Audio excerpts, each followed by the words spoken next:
mimi ningependa kushtumu serikali. Kama wanasema si serikali ilikuwa kwa Mheshimiwa Matiangi ambaye alikuwa waziri aliyestaafu na serikali iliyopita, ni kina nani walikuwa? Kwa sababu walikuwa wamevalia jezi za polisi. Na Matiangi ni mmoja wa wale watu ambaye amefanya kazi Kenya hii kujitolea mwanga.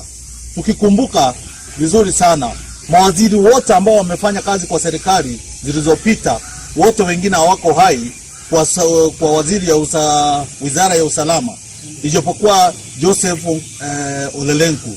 Kwa hivyo kwetu sisi kama wa Kisii, nataka kujua ni nini kile Matiangi alifanya ambayo iwezi kuja wazi mchana, kwa sababu si mtu anajificha, si mtu ametokea nchi nyingine.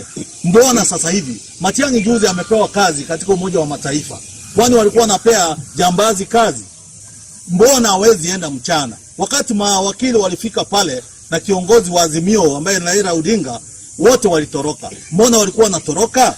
Kama walikuwa na haki ya kuenda kumshika yeye, na mbona mshike mtu usiku? Mchana anakuanga wapi? Kwa sababu wao viongozi wamekuwa wakitumika wa Kenya kwa njia nyingine mbaya sana. Wao wenyewe wanapigiana simu, wanaongea. Alafu sisi vinyangalika huku chini, watu wanaanza vitina. Vitina istahili katika serikali. Ukiwa na imara kwamba serikali ni wewe huko, kiongozi wa serikali, basi usitahili kufuata maneno ya vitina. Wewe tafuta njia, Mheshimiwa Ruto, mimi nakuambia kama rafiki yangu, tafuta njia, kutanisha hao watu wote. Kama kulikuwa na makosa iliyofanyika kwa serikali iliyopita, waite wote. Juni wa Kenya hakuna mahali wanaenda, labda wakufe tu. Lakini kwa sasa hivi kutanisha hao watu wote ili uweze kutatua hiyo shida. Wacha kusikiza mambo ya pande moja. Jana usiku kuna barua kuna charge sheet inatokea kwenye mtandao wa huyu jamaa anaitwa Dennis Itumbi.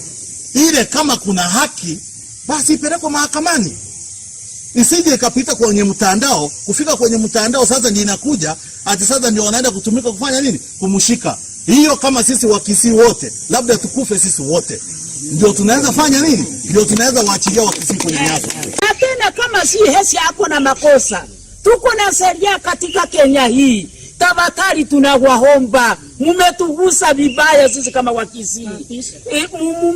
Mumpeleke kwa mahakamani, tuko na sheria, astakiwe, akipatwa na makosa afungwe.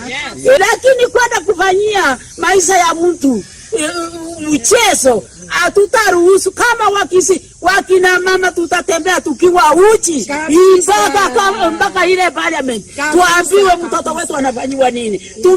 Tumelaani na tena hatutaki kuona hiyo kitendo tena. Tumewasi. Thank you.